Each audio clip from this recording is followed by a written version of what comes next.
जय हिंद सभी फौजी भाइयों को राम राम। सभी कैसे हैं? ठीक ठाक हैं। चलिए दोस्तों, आज आपकी अगली प्रैक्टिस सेट की क्लास आ चुकी है।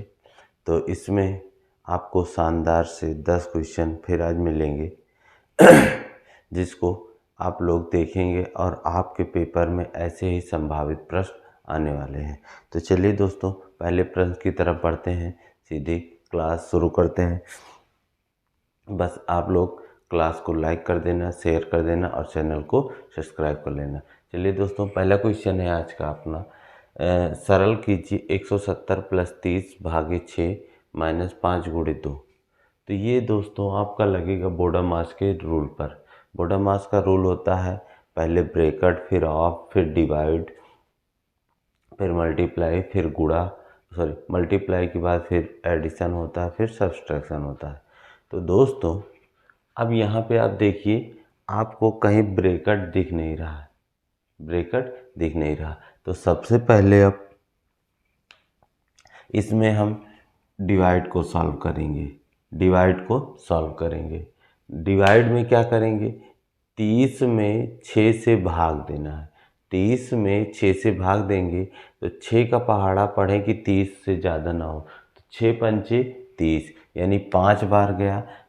यहाँ पे अब आपका आ जाएगा, इसके स्थान पे कितना आ गया, 5 आ गया, माइनस, और ये 170 प्लस, ये अब देखो, अब माइनस चिन्ह है, माइनस लगा रहने देते हैं, इसका हम सीधे मल्टीप्लाई कर लेते हैं, 5 दूनी 10।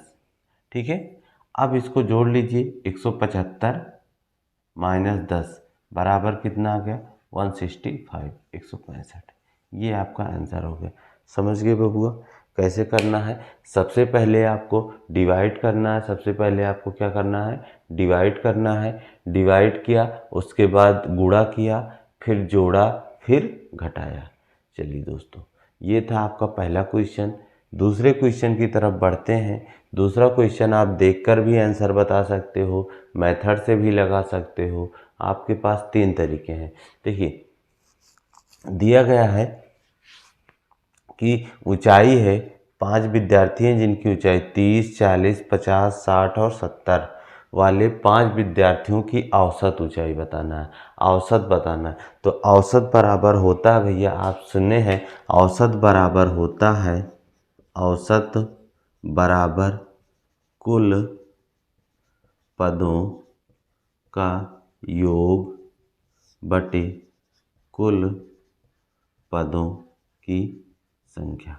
तो अगर आप इस मेथड से लगाते हो कुल पदों का योग, तो आप इन्हीं नंबरों को क्या कर लोगे, जोड़ लोगे। तो 40, 30, 70, 70, 70, 140, 70, 70, 140, 140 और 6 200, 140, 60, 200 और 200 में 50 जोड़ा तो 250 बटे संख्या, 5 लोग थे 5, तो 5 से भाग किया तो 5 बचे 25। औसत कितना आ गया, 50 आ गया। औसत कितना आ गया, 50 आ गया। अब इसको और कैसे लगा सकते हो आप, एक तरीका मैं आपको और बताने वाला हूँ। इस प्रश्न को आप कैसे और लगा सकते हो, सुनो भैया। इसी प्रश्न को आप इस तरीके से लगा सकते थे। देखो, सब में अंतर सेम चल रहा था ना। देखो, यहाँ से 30 और 40 के बीच अंतर 10 का था, समान था। 40 और 50 के बीच भी अंतर 10 का था। 50 और 60 के बीच अंतर 10 का था। 60 और 70 के बीच अंतर 10 का था। जब ऐसा आ जाता है तो औसत अगर आपसे पूछता है, अगर औसत आपसे पूछता है तो औसत बराबर यहाँ से भी निकाल सकते थे आप, पहली संख्या प्लस आखिरी संख्या, पहली संख्या प्लस आखिरी संख्या बटे 2। तो 70, 30, 100 और 100 बटे 2 बराबर कितना आ गया, 50। यहाँ से भी औसत आपका अगले तरीके से निकाल लेते, औसत बराबर पहली संख्या प्लस दूसरी संख्या बटे 2। ठीक है, इस तरह से आप निकाल सकते थे। चलिए दोस्तों, तीसरे क्वेश्चन की तरफ बढ़ते हैं। तीसरा क्वेश्चन आपका क्या कहता है कि 8126 में 8 से भाग देने पर शेषफल क्या बचेगा। 8126 में 8 से भाग देने पर शेषफल क्या बचेगा। अब 8 से 8126 में आप भाग कर लो भैया। देखो 8 का पहाड़ा पड़ा, 8 एकम 8, ठीक है, कैंसिल हो गया। एक उतारा नहीं गया, 0 बढ़ाया 12, 8 एकम 8, 4 बचा। फिर ये 46 को 8 पंचे 40, 6 शेष कितना आ जाएगा, 6 शेष आ जाएगा।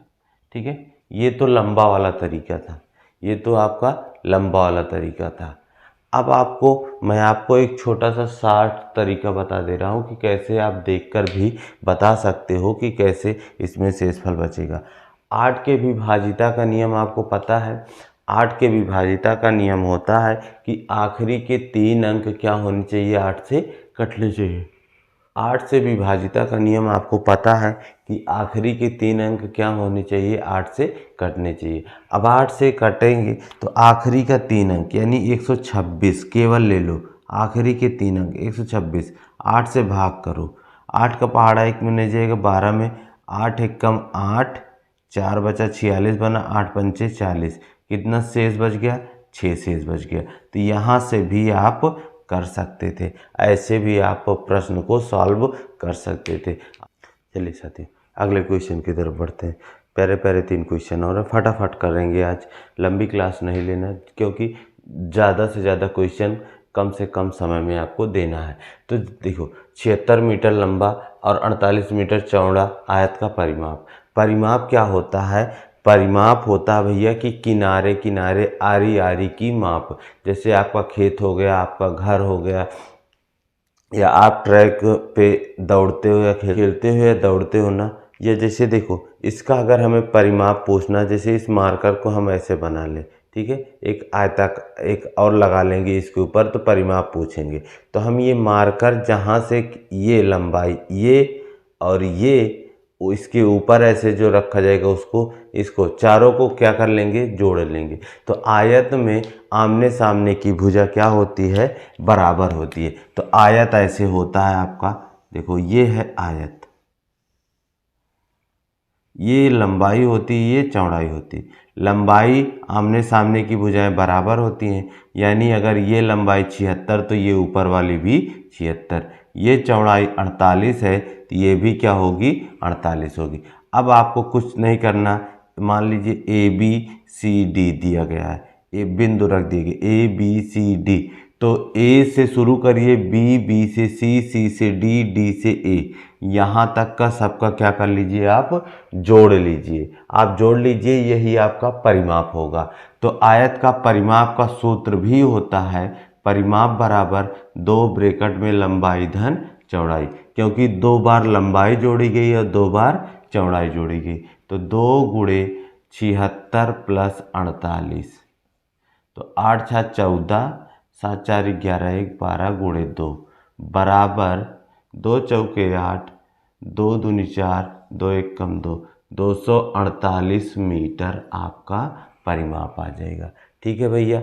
और अगर आपसे क्षेत्रफल पूछता तो लंबाई गुणे चौड़ाई, और अगर आयत का विकर्ण पूछता तो अंडर रूट के अंदर लंबाई का स्क्वायर धन चौड़ाई का स्क्वायर। ये आप एक्स्ट्रा नोट कर लीजिएगा, मान लीजिए आपको ऐसे प्रश्न पूछ ले तो। ठीक है साथियों, अगले क्वेश्चन की तरफ बढ़ते हैं। तीसरे क्वेश्चन की तरफ है कि दिया गया है रूट 196 का वर्गमूल निकालते हैं तो कितना होता है, 14 होता है। तो कह रहा है कि 0.0196 प्लस 0.000196 का मान बताइए। तो अच्छा ये बताओ, 196 लिखा है, अब पूरे प्रश्न में 196 यहाँ भी दिख रहा है, यहाँ भी दिख रहा है, यानी जब आप इसका वर्गमूल निकालोगे 196 का तो 14 तो यहाँ भी आएगा और 14 यहाँ भी आएगा। अब एक बात समझ लो भैया, बात आती है दशमलव लगाने की। अब दशमलव, क्योंकि यहाँ पे दशमलव लगे थे, कहाँ लगेंगे, तो गिनो पीछे से 1 2 3 4 अंक पे लगा था। तो जब 4 अंक पे लगा हो और उसका वर्गमूल निकाल रहे हैं, अब देखो यहाँ संख्या कितनी हो रही, 1 2 3 4 थी ना, तो 4 से कितनी हो रही है, 2, आधी हो रही है। तो दशमलव भी क्या हो जाएगा, आधे अंक पे लग जाएगा। तो यानी 1 2 पीछे से गिन के 2 अंक पे, ठीक है।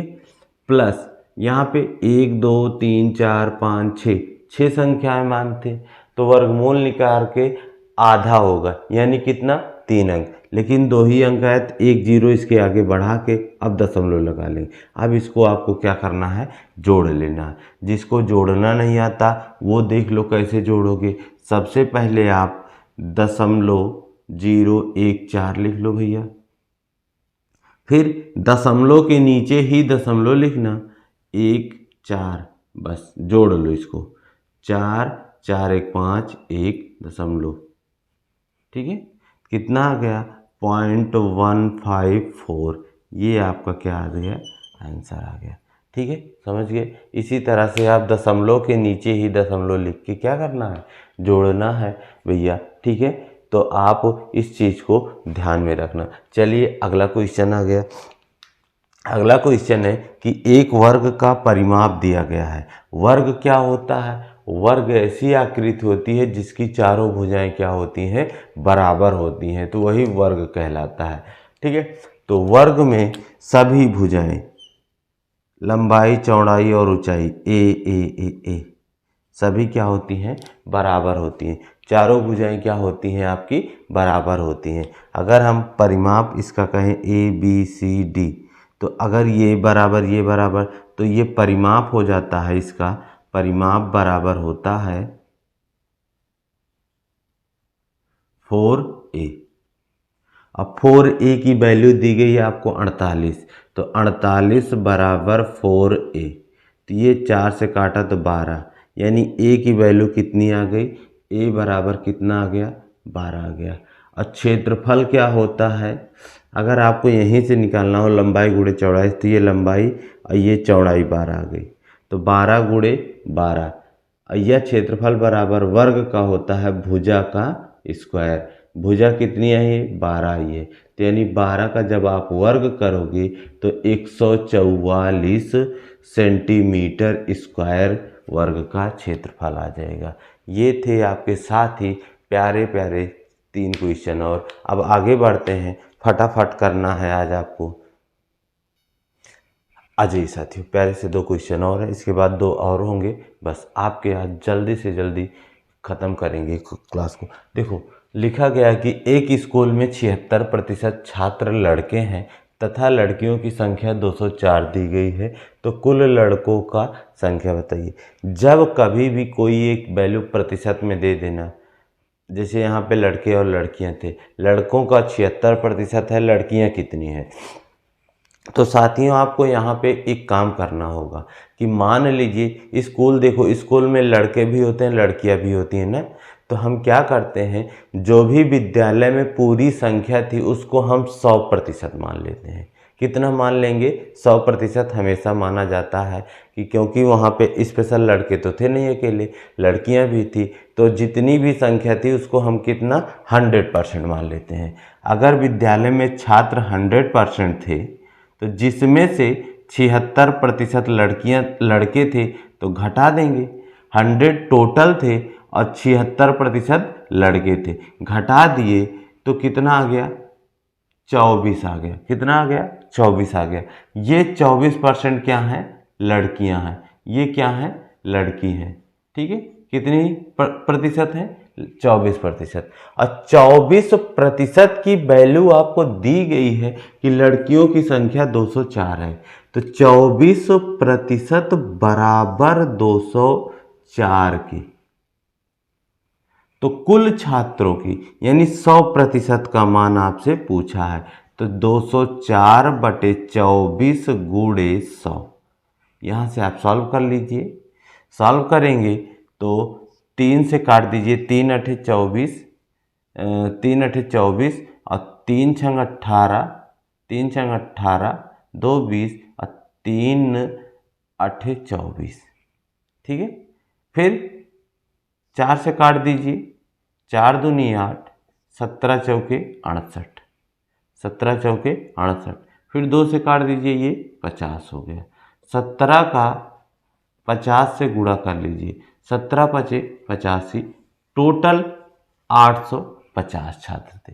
विद्यालय में कितने थे, एक एक स्टेप काट के बताया गया, छोटे में ही काट के, इसीलिए हम आपको बताए हैं धीरे से कि पहले मैंने 3 से काटा, फिर 4 से काटा, फिर 2 से काट दिया। ठीक है, अब आगे आ जाओ, अगला क्वेश्चन है, फिर प्रतिशत की बात आ गई, लेकिन ये आय पे है। जैसे फौजी भाई नौकरी लगती है, नौकरी लगेगी तो आपको सैलरी तो भी मिलेगी, तो जो आपकी सैलरी मिलेगी 50,000, 40,000, 30,000, 35,000, ठीक है, जो भी आपके हाथ में पैसा आएगा वो अगर माना जाए तो कितना मानते हो आप, 100% होगा। किसी व्यक्ति की सैलरी अगर 10,000 कमा रहा महीने का तो उसकी भी सैलरी 100% है, और कोई व्यक्ति 1 करोड़ कमा रहा है महीने का तो उसकी भी सैलरी 100% है। अब उसी में से खर्चा करता है और कुछ बचाता है। तो आपको पता होना चाहिए कि आय बराबर होता है, आय बराबर खर्च प्लस बचत, खर्च प्लस बचत, ये होती। इनकम बराबर एक्सपेंडिचर प्लस सेविंग होता है, इनकम बराबर एक्सपेंडिचर प्लस सेविंग होता है। ठीक है फौजी भाई, तो फौजियों अगर आप कुछ रुपए कमा रहे थे, आप 100% पैसा कमा रहे थे, कितना, 100% कमा रहे थे, आपकी इनकम थी। ठीक है, आपकी इनकम कितनी थी, 100% थी, और उसमें से आपने 72% पैसा खर्चा कर दिया, तो आप बचा के कितना रख रहे हो अपनी जेब में, 100% आप कमा रहे थे, जिसमें से आप 72% खर्चा कर दे रहे थे, तो आपका 28% बच रहा था कि नहीं बच रहा था, बच रहा था। ये आपकी बचत आ गई, बचत बराबर आय माइनस खर्च, बचत बराबर आय माइनस खर्च। तो 28% बचा रहे थे और 28% की वैल्यू दी गई थी 5600 रुपये, तो 28% बराबर 5600 रुपया के। तो अगर आप यहाँ से चाहो तो 1% की निकाल लो, 1% बराबर 28 दूना 56, 200 रुपया। अब पूछा था आय, आय कितना लिए थे हम, 100% लिए थे। अगर 1% की वैल्यू 200 रुपये है तो 100% की पूछेगा तो 100 से गुणा कर देंगे, कितना आ जाएगा, 20,000 रुपये आ जाएगा। तो फौजी की सैलरी कितनी थी, 20,000 रुपये थी। चलिए आखिरी के 2 क्वेश्चन आपके सामने हैं। चलिए साथियों, अगला क्वेश्चन लिखा गया है, मिस्टर मजनू थे, एक मजनू थे, वो एक मोबाइल को 18,000 रुपये में ख़रीद के ला रहे हैं और 10% के लाभ पर बेच दिया, तो इसका बताइए कितने रुपए में मजनू ने मोबाइल को बेचा। मजनू मिस्टर अपनी गर्लफ्रेंड के लिए लाए थे, गर्लफ्रेंड ने लेने से मना कर दिया तो उसको वो बेच आए। तो अब सुनिए कैसे किया गया है क्वेश्चन। एक तो आपको सीधे फार्मूला होता है, विक्रय मूल्य बराबर क्रय मूल्य ब्रैकेट में 100 प्लस माइनस प्रॉफिट या लॉस परसेंटेज अपान 100। आप यहाँ से भी निकाल सकते हो। दूसरा मेथड है, आपको मैं रेशियो से बता देता हूँ फटाक से, आप इस पर रख के निकाल लेंगे। मैं आपको रेशियो से बता रहा हूँ। तो रेशियो बनेगा आपका क्रय मूल्य और विक्रय मूल्य का अनुपात बनेगा, क्योंकि खरीदा और बेचा गया है, तो यहाँ से आप क्रय मूल्य और विक्रय मूल्य का अनुपात बना लीजिएगा। अब देखो बच्चा, कितने का लाभ हो रहा था, 10 का।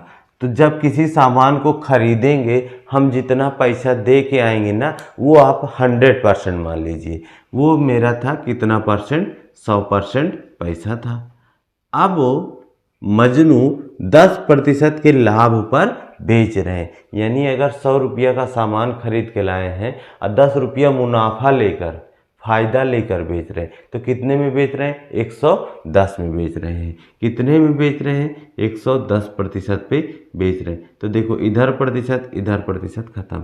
और क्रय मूल्य कितना है यहाँ पे, 100, और रुपए में कितना दिया गया है, 1800। ये इसको आप और थोड़ा सरल कर लो, 0 से ये 0 कट गया, तो यहाँ पे क्रय मूल्य कितना, 10, और 10 की वैल्यू कितनी है, 18,000।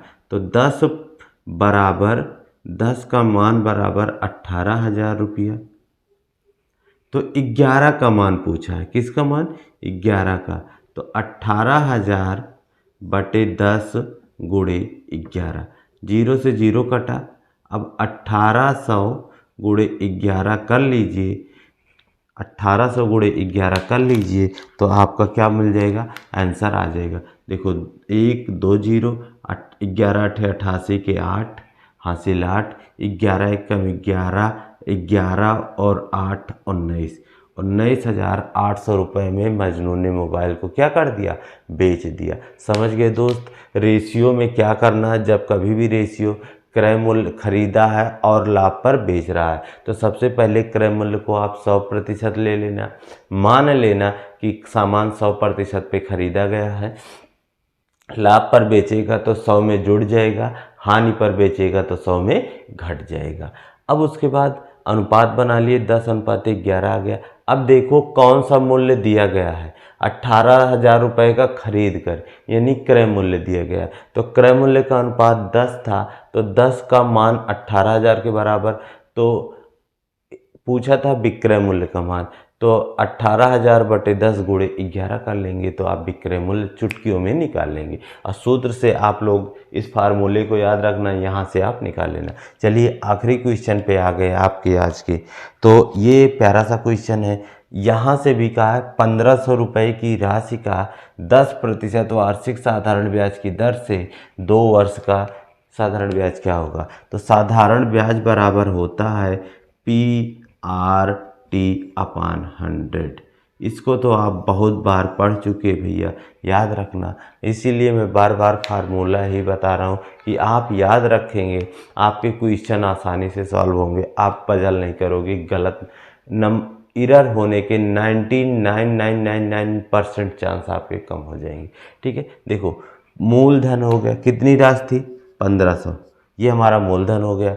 दर कितना था R 10%, समय कितना था 2 वर्ष T। अब यहीं पे आप रख लो, तो 1,500 गुणे 2 गुणे पहले 10 गुणे 2 बटे 100, 2 जीरो से 2 जीरो कट गया, 15 दूना 30 और 30 का गुणा 10 से कितना आ गया 300 आ गया। साधारण ब्याज कितना मिल गया 300 रुपये मिल गया। ठीक है दोस्तों, इसको हम SI बराबर R/T% से भी लगा सकते थे। सुनो अब कैसे, जब मैंने कहा ना कि कभी भी प्रतिशत की बात आ जाए तो उसमें एक चीज़ हमेशा जो मेरे पास प्रारंभ में होता है उसको 100% लेते हैं। तो मूलधन हमारा मान लेते हैं ये कितना था 100%। 100% की वैल्यू कितनी थी 1,500 के बराबर थी। अब SI बराबर R/T%, R 10 है और T कितना है 2 है, 2 यानी ब्याज हमें 2 साल में कितना देना पड़ा है 20%। 100% की वैल्यू कितनी है 1,500, तो 20% की वैल्यू निकालना है क्योंकि ब्याज पूछा, मिश्रधन नहीं पूछा। तो 1,500 बटे 100 गुणे 20, वही आके बनेगा, 2 जीरो 2 जीरो कटा, 15 दूना 30 और 1 जीरो, ये 300 रुपये साधारण ब्याज देना पड़ेगा। तो ये सेकंड तरीका था, ये सेकंड तरीका था, नोट कर लीजिए। तो दोस्तों आई होप आपको ये क्लास अच्छी लगे और आपके एग्ज़ाम में ऐसे ही क्वेश्चन पूछे जा रहे हैं बबुआ, पूछे भी जाएंगे। तो आप लोग क्लास को लाइक शेयर सब्सक्राइब ज़रूर करिएगा। ठीक है, फिर मिलेंगे आपको अगली क्लास में, तब तक के लिए जय हिंद जय भारत।